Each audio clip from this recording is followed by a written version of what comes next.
first of all, I just want to remind us of what Rishi Sunak yesterday said in his extraordinary speech in Downing Street. Islamist extremists and far-right groups are spreading a poison. That poison is extremism. It aims to drain us of our confidence in ourselves as a people and in our shared future.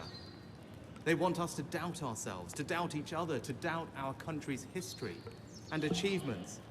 They want us to accept a moral equivalence between Britain and some of the most despicable regimes in the world. They want us to believe that our country, and the West more generally, is solely responsible for the world's ills, and that we, along with our allies, are the problem. In short, they want to destroy our confidence and hope. We must not allow that to happen. When these groups claim that Britain is and has been on the wrong side of history, we should reject it and reject it again.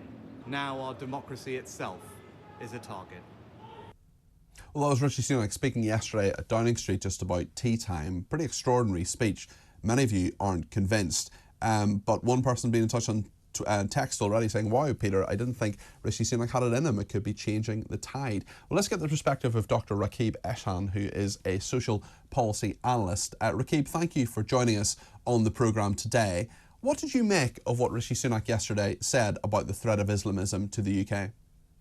Well, firstly, Peter, we know that Islamist extremism represents the primary terror threat in the UK. That's reflected when it comes to the ideological composition of the MI5's wider terror-related watch list. It's also reflected when you look at the ideological composition of terror-related offenders across the prison estate. And I'm very concerned by Islamist extremists who are looking to fragment governance of the public sphere in their favour, essentially taking advantage of weak political leadership and collapsing state authority. But I think the real issue with the speech is that it was on the back of the Rochdale by-election.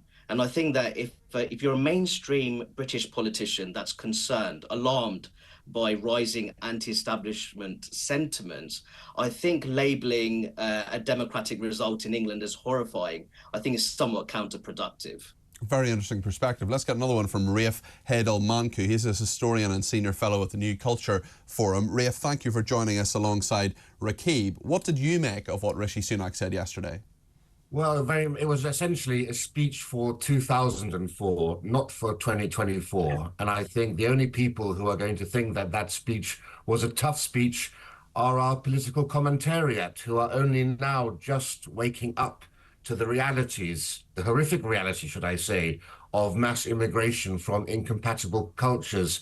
And they still remain painfully naive of what this country is facing and what needs to be done. And I'm afraid to say that Rishi Sunak is still petrified by political correctness because he's unable to discuss, this mountain, this Islamist mountain, without referring to sort of a far-right molehill. That there's been no evidence of any great surge in pressure and tactics by the far right when you compare it to what we've seen in recent days, weeks, and months from the Islamists. And also the far left. The far left were completely omitted from Rishi Sunak's speech, even though they are arguably a far greater threat to this country than the far right. And it was also a speech that didn't have any policies. There were no solutions there at all.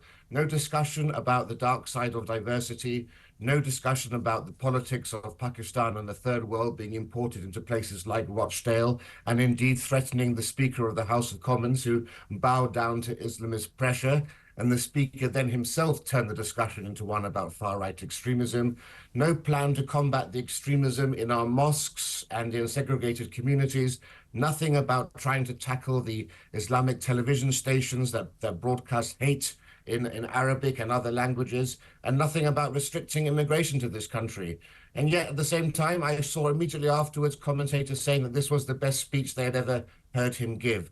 I'm afraid that, George Galloway is the future for this country, and our politicians and metropolitan elite don't have a clue how to deal with it. George Galloway is the future of this country. You really believe that, Rafe? You think that's the way things are going? I'm sure you wouldn't welcome George Galloway being to Parliament from what you're saying. But it's interesting what Rakib said there as well in regard to the democratic aspect of George Galloway being elected, which of course he was. Rafe, I wonder, talking about the future, do you just think this is a sort of a slippery slope towards, I mean, what is the logical conclusion of what you're saying?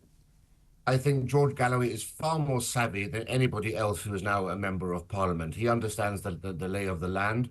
And what you're seeing is a template, I think, for a type of politics that will now be making itself even more well-known, if not become embedded in those areas of the country that have the same sort of demographics as Rochdale. Rakib, do you agree with what Rafe is saying there in regard to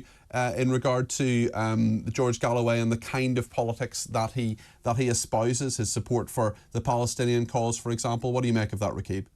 Well, I think there's perfectly legitimate criticisms to be made of the British political establishment's positioning when it comes to Israel-Palestine. I think George Galloway says that he doesn't think Israel has a right to exist. Well, I think that in terms of the election result in Rochdale, the by-election result, I think what's really interesting here is that it's being portrayed as it was just purely about Israel-Palestine. If you actually look at George Galloway's electoral tactics, he also engaged with white working class communities in terms of the open air market becoming the heart of the town. He talked about the maternity and accident and emergency department being reopened as soon as possible. He also talked about the local football club and ensuring and securing the long-term future of Rochdale AFC. And he also talked about robust law and order, which I think is something that needs to be talked about more when you look at how neighbourhood policing has been gutted across the country. So what George Galloway did, he blended local bread and butter concerns with wider internationalist grievances surrounding Israel-Palestine. And I think that's really left Labour vulnerable in a number of constituencies across the country, purely because in the post-Corbyn overcorrection under Starmer's leadership, I think, in my view, Labour perhaps, in my view, is overly pro-Israel, cozies up too much to big business. Yeah, it's largely retained what I call trans-radicalism from the Corbyn era. And many people could very much counter that with a robust defence of biological reality in the name of traditional family values. Rafe, what do you make of that? Yeah, no, I think that's a very important point that's been raised, because actually what George Galloway did, and this is what I mean when I speak about a new template, what George Galloway did was he ran two campaigns.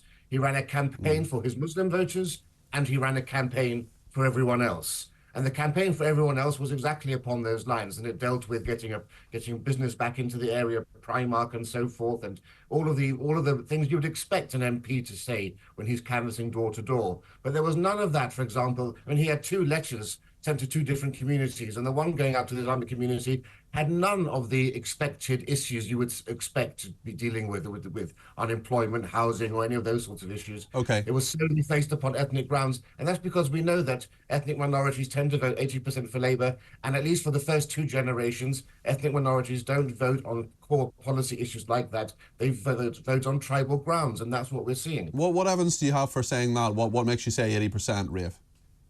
Oh, that's well known. I mean, you can just, I've written about this in a book called State of Emergency and Fighting Back. You can fight. Peter, could I just step in, please? Of course you can. Go ahead, Rakib. I think one point I make is that we have to make differentiation between different ethnic and religious minorities. Some ethnic minorities in recent times have actually moved towards the Conservative Party, while Muslim voters of Pakistani and Bangladeshi origin, they tend to trace their origins back to Azad Kashmir and Sylhet. They've remained staunchly Labour. Now, there's a variety of factors in play, including socioeconomic status. That'll come into it. Okay. And also attitudes towards foreign policy issues. I want to ask you about Islamism particularly, because this is, I mean, as you've correctly identified, MI5 dealing with about 90% of people on the watch list are Islamic extremists. There is a frustration, certainly from someone who was texting in earlier, and I know this comes up on these programmes every now and again, that there are many, many peaceful Muslims in this country who get sadly tarred with the same brush, and it's generalised and it's stereotyped, and that is wrong. But there are, I mean, Islamism, as you've correctly identified, is a huge problem. What do you think I mean, I'm not saying for a second that ordinary, decent Muslims have to go out of their way every single day to say, by the way, Islamism is terrible and I condemn it, because that's the politics of condemnation, essentially. But what do you think ordinary, decent, people who are Muslim and work in this country and share British values and are very happy to be here, maybe second, third generation, whatever, what can they do to actually call things out, to be really, really clear that whilst these people may share a religion, they don't share their views? No, indeed, and I'll make the point that I'm not some sort of Muslim community representative. I'm ultimately a British social cohesion expert. Yeah. So I'll make this point. In Britain, we have a state model of community engagement which largely sidelines anti-Islamist British Muslims who are security-oriented, law-abiding, and they take great pride in their British identity. The issue with that model of community engagement that it tends to favour vocal identitarians, tribal activists, who portray themselves as representatives of a so-called British Muslim community. Just break that down into layman's terms. Just express that point again. Absolutely. So ultimately, I'll make the point that activists, who in my view don't operate in the common good, but they're incredibly vocal, they tend to get a regular seat at the policy table when engaging with state institutions and the UK government. Well, I consider more constructive actors within British Muslim communities who simply just want to get on with their lives and provide for their families. But maybe they're not activists. That's the problem. In their local community. The sort of the perennial problem with the silent majority. It's silent. Well, I think what the issue there is, under that state model of community engagement, who's being prioritised when it comes to being given a seat at the table? I think that's the key, and that's something that we need to look at. Rafe, do you agree with that? I agree entirely. And it has to be said, the vast majority of Muslims in this country are very well integrated and adjusted. But it's not an overwhelming majority. There's a very sizable minority. I mean, we have 9% of UK Muslims are support or sympathetic with are hardcore Islamists, support terrorism. 9% is about 350,000 people. And what we know full well is that Muslims that live in segregated communities are more than twice as likely to support extremism. So tell us about segregated communities, Rafe, because this really, really concerns me. And Rishi Sunak did talk a little bit about it, but it actually comes back exactly to what Rakib was saying earlier there about the fact that this speech should have been made sorry, you said it earlier, where you said this speech should have been made in 2004. I mean, there are communities that are living separately. There are people who are not learning English. There are people who are not living by British values. I mean, many people feel that multiculturalism has failed and was never right to begin with as an idea. What do you think, Rafe? Yeah, I mean, look, barely a week goes past when you don't have a mayor or a police commissioner telling us that diversity is our greatest strength. Actually, diversity is our greatest dilemma. And all of the evidence shows, there have been 87 economic and sociological studies about increased ethnic diversity and super diversity as we have now. And there was a big meta-analysis done, and they all show that it actually weakens society because it leads to silos, it leads to ghettoization. It's human nature for people to want to congregate amongst themselves. You just need to go to Spain and look at the English community living there in their own enclaves, or in Dubai, where the English there also, I've been there many times, don't have any friends who aren't English either. Rakib, what do you think of this point? Diversity is our greatest dilemma, says Rafe. What do you make of that? I think there's been a romanticisation of diversity in modern Britain. Diversity is only truly a strength unless it's tightly bound together through shared values, customs and experiences, a sense of common purpose and mutual obligations.